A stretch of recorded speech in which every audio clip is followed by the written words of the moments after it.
Olá, gente querida do coração verde e amarelo. Jornal Foco do Brasil. Compromisso com a verdade. Sou Cleiton Basso. Mais uma vez contamos com o seu comentário, sua opinião, dizendo de qual lugar abençoado do nosso Brasil ou do mundo você assiste o Jornal Foco do Brasil. Participe do chat ao vivo. O Foco do Brasil é um jornal independente, só é possível por conta da sua audiência e apoio. Seja curtindo, compartilhando, se tornando membro do nosso canal. Vocês que tornam o Foco do Brasil uma realidade e queremos seguir todos os dias na sua companhia.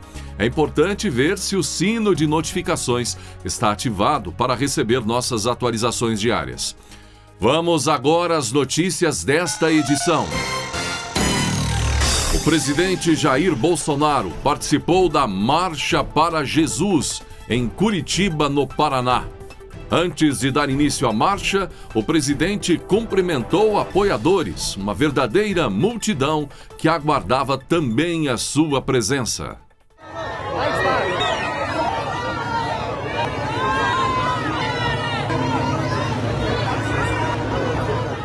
Em discurso de cima do caminhão que puxava a marcha, o presidente Jair Bolsonaro defendeu a liberdade religiosa e de expressão no país e voltou a falar que só Deus o tira da cadeira de presidente. Depois de falar por aproximadamente 5 minutos, Bolsonaro participou de uma oração liderada pelo pastor Cícero Bezerra. É muito bom estar entre aqueles que têm Deus no coração. Agradeço a Ele pela minha vida e pela missão de estar à frente do Executivo Federal.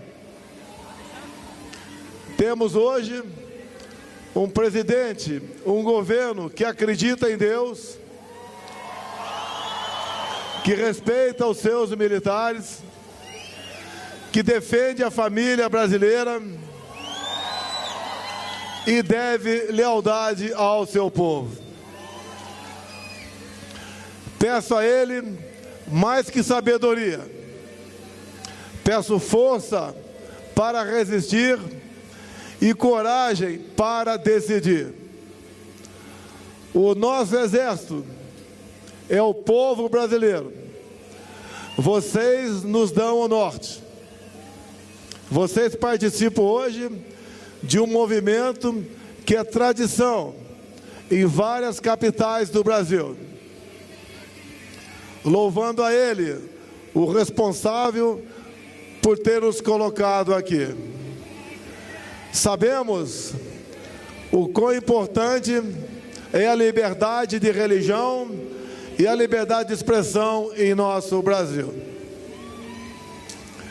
Tenho certeza, assim como quando você tem praça no Exército Brasileiro, há mais de 40 anos, eu jurei dar minha vida pela pátria.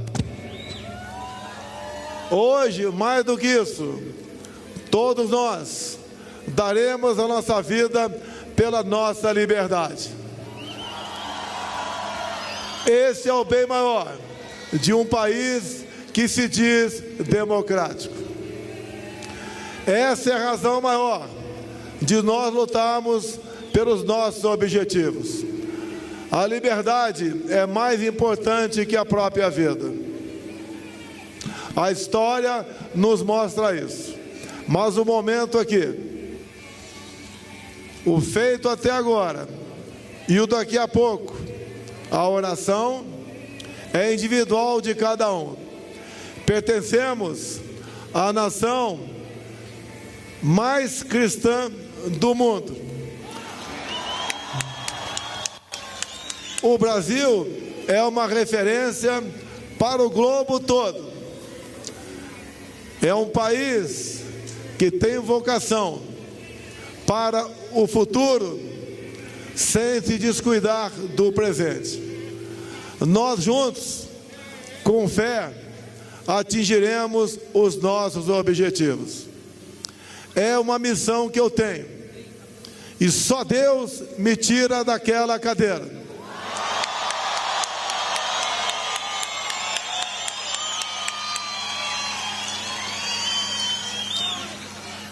Somos democratas, respeitamos a nossa Constituição E é um dever meu, como chefe do executivo, fazer com que todo aquele que esteja fora das 4 linhas da nossa Constituição venham para dentro da mesma.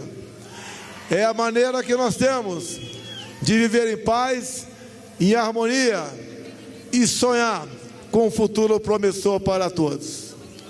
Nada fazemos sem Ele. Ele está no meio de nós. Essa marcha é uma prova de gratidão, de respeito e de louvor ao nosso Deus. O vice-presidente Hamilton Mourão participou do encerramento da 2ª SC, ou Santa Catarina Expo Defense, um evento que reúne empresas e órgãos que atuam na área de produção e desenvolvimento de produtos industriais militares. Sediada neste ano em Florianópolis, a feira visa dar visibilidade às inovações do setor de defesa e integrar centros de tecnologia com as Forças Armadas. Além de estandes e exposições de produtos e serviços, a feira contou com palestras, debates e painéis com a participação de civis, militares e representantes do governo. Segundo Mourão, eventos como a SC Expo Defense asseguram a independência e soberania nacionais. Desde 1980, quando houve o conflito das Malvinas, se compreendeu que não se pode ficar dependente dos insumos na área de defesa provenientes do exterior. Tem que ter a capacidade de produzir pelo menos 50%, 60% das necessidades dentro do país, disse Mourão. No estande da Marinha, os visitantes puderam conhecer de perto aeronaves e protótipos da fragata Classe Tamandaré, além da maquete do primeiro submarino com propulsão nuclear brasileiro, o submarino Álvaro Alberto. O Exército expôs viaturas blindadas Guarani e os novos armamentos do sistema Astros 2020. Já a apresentação da aeronáutica, a gente contou com um KC-390 Millennium e réplica do novo caça multimissão F-39 Gripen. O setor representa 4,78% do produto interno bruto, gera 2,9 milhões de empregos diretos e indiretos. É algo que pouca gente sabe, não é?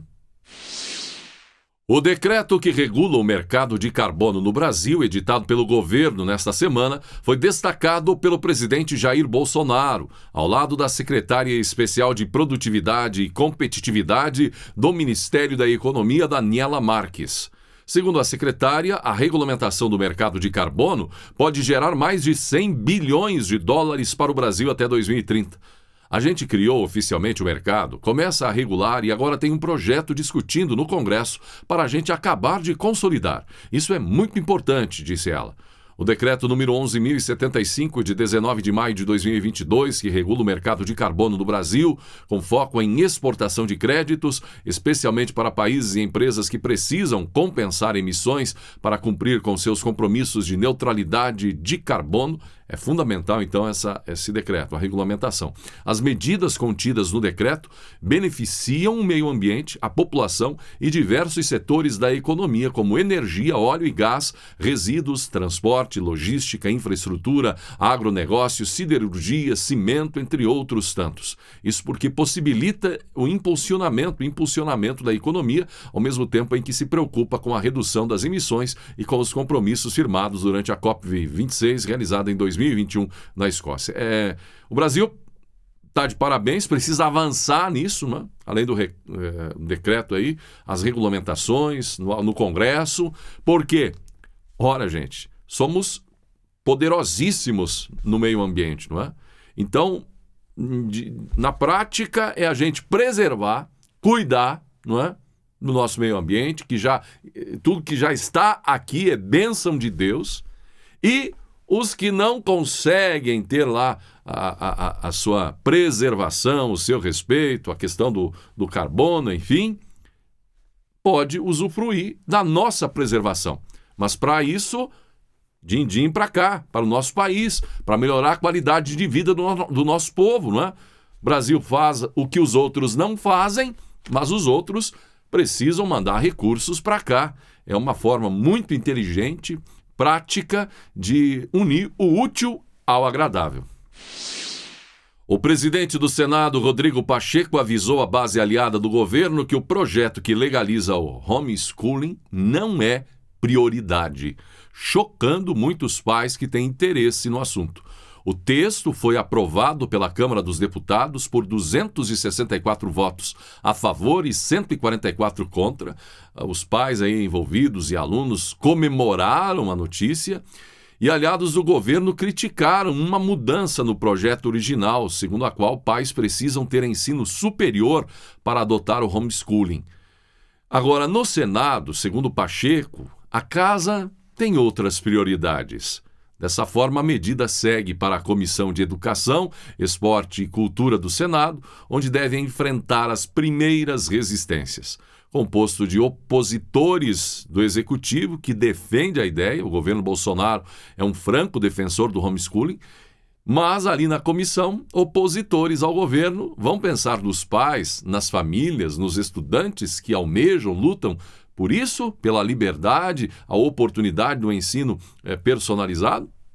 Vão pensar ou vão fazer política? Pois é, a maioria, o colegiado, é contra o governo Bolsonaro e por isso pode haver atraso.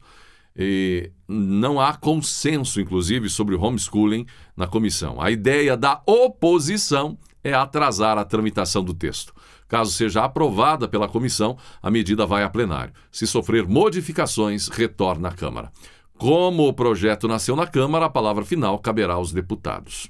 E alguém até perguntou, poxa, se um assunto que envolve educação e famílias, não é, que querem se dedicar ao ensino em casa, não é prioridade para a presidência do Senado ou para essa comissão no Senado, então o que é prioridade? Esse encontro em junho para discutir OVNIs, que vai acontecer uma audiência aí no Senado, seria isso? Morreu o conhecido padre Leandro Paulo do Couto, da TV Canção Nova, comunidade carismática católica, aos 41 anos, em Cachoeira Paulista, no interior de São Paulo. O padre era conhecido por divulgar histórias e frases nas redes sociais. No dia do falecimento, em uma das últimas postagens, ele compartilhou esta frase: se um homem e uma mulher se casam para serem companheiros na viagem ao céu, então a sua união trará uma grande alegria, escreveu o padre. Padre Leandro Paulo passou mal, foi levado para o Centro Médico Padre Pio com um quadro de cianose central, quando o sangue chega nas artérias sem oxigênio. E de acordo com a Canção Nova, os médicos fizeram manobras de reanimação cardíaca e pulmonar nele, que não resistiu, partindo prematuramente, muito jovem ainda. Nos últimos dias, o nome de William Bonner tomou os noticiários após uma informação de Alessandro Lobianco, do programa A Tarde é Sua, da Rede TV. De acordo com o colunista, o âncora do Jornal Nacional estaria planejando se aposentar o quanto antes e deixar a Globo já no final do primeiro semestre de 2023. O âncora do JN não aguenta mais. Bonner, inclusive, estaria propondo romper contrato de 86 milhões de reais com a Globo, diz o colunista. Para esclarecer e entender mais sobre o assunto, o portal Metrópolis também entrou na história, entrou em contato com a Rede Globo. A assessoria de imprensa do canal dos Irmãos Marinho respondeu, mas se limitou a dizer que a informação divulgada por Lobianco não procede. Bonner renovou seu compromisso com o canal dos Irmãos Marinho em agosto de 2021. Atualmente, William Bonner estaria ganhando cerca de 1,8 milhão de reais por mês, mais bônus que variam aí de 300 a 400 mil por publicidade de empresas que realizam ações no Jornal Nacional. Mesmo com o contrato vigente, William Bonner teria procurado a direção e avisado que vai cumprir a cobertura da campanha eleitoral e os desdobramentos do primeiro semestre do próximo governo federal, mas teria afirmado não ter a intenção de ficar até o fim. Ele estaria aguardando um acordo com a Globo para firmar a rescisão contratual. O governo federal vai repassar 7,7 bilhões de reais para estados e municípios relativos à arrecadação dos bônus de assinatura do leilão dos excedentes da seção onerosa dos campos de Sépia e Atapu no pré-sal. O leilão realizado pela Agência Nacional de Petróleo para a exploração de petróleo e gás natural rendeu bônus de assinatura total de 11,8 bilhões de reais. E os investimentos previstos são de cerca de 204 bilhões de reais. O total que será distribuído aos estados, Distrito Federal e municípios desses recursos oriundos do pré-sal é de 7,68 bilhões de reais. Os pagamentos ocorrerão nos dias 20 e 24 de maio e serão realizados pelo Banco do Brasil. Esse foi o segundo maior leilão de petróleo e gás do mundo. Cabe destacar que o maior leilão do mundo também foi realizado durante a atual gestão, em 2019, Campos de Búzios e Itapu, informou o governo federal. Com os dois leilões, gente, o governo Bolsonaro repassou de forma inédita e voluntária complementa agora 20 bilhões de reais a estados e municípios. Não é à toa que estão indo muito bem por aí, não é? Desde que tenha-se uma boa gestão municipal e estadual, dinheiro é que não falta. Os recursos serão repassados aos 26 estados, ao Distrito Federal e a todos os 5.569 municípios do Brasil e poderão ser investidos em educação, saúde e obras de infraestrutura, afirmou o ministro de Minas e Energia, Adolfo Saxida. O ministro diz ainda: esse repasse foi possível graças à atração de capitais privados realizada pelo governo federal por meio dos nossos leilões. Os recursos serão revertidos diretamente para o bem-estar da nossa população. E o povão brasileiro, lá no município, atento, não é? Porque quando se fala em enviar muito dinheiro assim, de boa, tranquilo, não é? A questão aí fica a cautela, a preocupação, a eterna preocupação do povo brasileiro, a questão da corrupção ou do bem gerir o recurso público.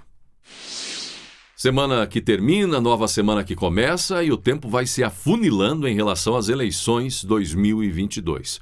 O que é para ter de pressão, certamente, em uma nova semana, só tende a aumentar. Contra o presidente Jair Bolsonaro e, evidentemente, também contra os demais adversários. Ao campo aí das estratégias, dos nomes, enfim, ainda segue bem indefinido nomes aí como o de João Dória, que tem uma semana importante, reuniões, pressão, a cúpula do PSDB, uns defendendo, outros querendo tirá-lo, colocando para escanteio, até defender um pouco aí, faltando com respeito, o cara ganhou, não é? A tal da prévia, e agora a cúpula quer colocar o cara para escanteio.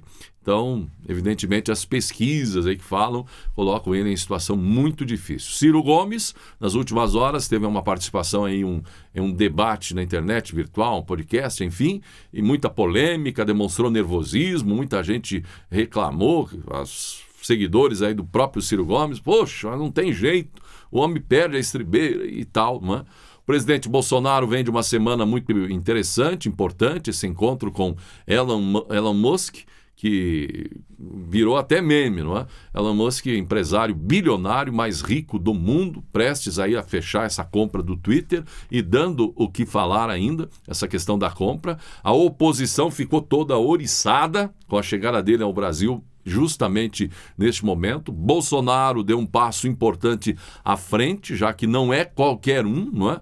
E o que vimos aí nos sites e portais é a imprensa tradicional, os principais portais da internet, criticando sempre o governo, sempre criticaram, e agora criticando a presença do Musk aqui no Brasil, fazendo desdém da visita dele, isso e aquilo, inventando uma série de histórias. O fato é que ele tem muito dinheiro, vontade de investir, e por chegar onde chegou, não é? É um cara muito inteligente, muito. Tem sabedoria, é sábio e pode contribuir em muitas formas esta área tecnológica em vários setores para avançar aqui no Brasil. Ele que é um cidadão sul-africano, também é meio que norte-americano, mas que tem feito realmente uma revolução em muitos setores. Thierry Boissot conta que Ben nasceu no dia 20 de setembro de 1989. Pouco depois de seu nascimento, diz, soubemos de sua cegueira e surdez. Você consegue imaginar? Alguém surdo e cego. Quando estava com 3 aninhos, soubemos mais. Soubemos também que Ben nunca andaria. A partir do 2º dia de vida de Ben, Nossa família percorreu um caminho que nunca havíamos imaginado. Centenas e centenas de quilômetros até os melhores médicos e os melhores hospitais. Centenas de agulhas, raio-x, tomografias computadorizadas, ressonâncias magnéticas. Depois disso vieram as lentes de contato, o aparelho nos dentes, aparelhos auditivos, cadeiras de rodas, andadores e macacões para engatinhar, junto com todos os terapeutas para nos mostrar como usar todas essas coisas. As operações nunca pararam. A vida de Bin hoje em dia consiste de seu professor habitual, um professor para pessoas com deficiência visual, um professor para pessoas com deficiência auditiva, um terapeuta ocupacional, um fisioterapeuta, um patologista de fala e linguagem, um pediatra, um neurologista, ortopedistas, um oftalmologista pediátrico, um otorrino, um fonoaudiólogo, um dentista, um cirurgião dentista e um ortodontista. E ele só tem 8 anos de idade e não reclama. Ainda assim, todas as manhãs, meu homenzinho acorda com um maior sorriso no rosto, como se dissesse: ei, vocês, eu estou aqui para mais um dia e estou tão feliz. Nossa filha nasceu 3 anos antes de mim. Lembro-me de que seu pai e eu, olhando para ela durante enormes períodos de tempo, quando ela tinha cerca de 2 anos, esperando que a próxima palavra ou som escapulisse. Sempre que isso acontecia, um momento marcante na história, um tópico de orgulhosas conversas com quem quer que tivesse a paciência de escutar. Realmente tínhamos uma criança brilhante e notável. Ainda temos. Depois que Bin nasceu, nosso amor por ele mudou nossa visão sobre o que era realmente importante a respeito de nossos filhos.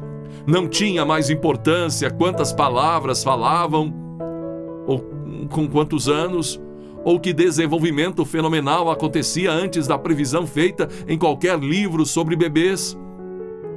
Nossos filhos se tornaram indivíduos, cada um possuindo qualidades maravilhosas que não devem ser comparadas. Suas vidas não devem ser medidas pela falta de habilidade ou pela habilidade excepcional, mas pela força da perseverança.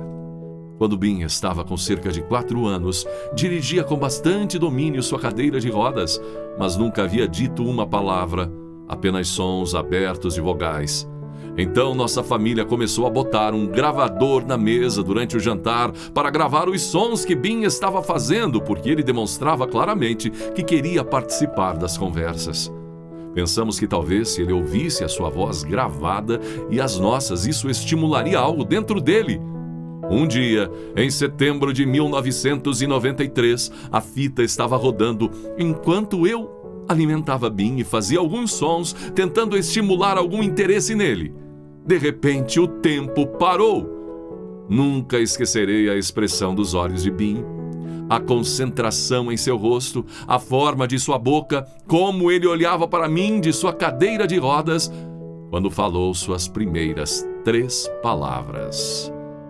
Eu te amo. Virei-me para meu marido e ele olhou para mim com os olhos cheios d'água e disse: Terry, eu o ouvi. Bin disse aquelas palavras para mim e eu as tenho gravadas para ouvir sempre que precisar. Também fico grata, pois ele não disse outra palavra desde então. Mas vocês sabem, eu não ouço a fita com tanta frequência. Não preciso. Sempre irei reconhecer a expressão de seus olhos, mesmo que sejam cegos, quando ele procura o meu rosto para me dar um beijo. Isso é tudo o que eu preciso. Pense nisso. Bin deu, continua dando valor às pequenas coisas. E sua família também. Você tem dado valor à vida ultimamente? Seu coração tem gratidão pelas pequenas coisas, pelas grandes também? Reflita. E assim chegamos ao final de mais uma edição do Jornal Foco do Brasil. Não esqueça da importância de ter você curtindo, compartilhando, se tornando membro do nosso canal, vocês que tornam o Foco do Brasil uma realidade e queremos seguir todos os dias na sua companhia. Agradecimento especial a Rubens Forte e Madalena Fidrijeski, inscritos, membros do nosso canal. Venha também ser parte dessa comunidade verde e amarela. Um ótimo domingo, gratidão pela sua atenção e que Deus abençoe a você e a sua família.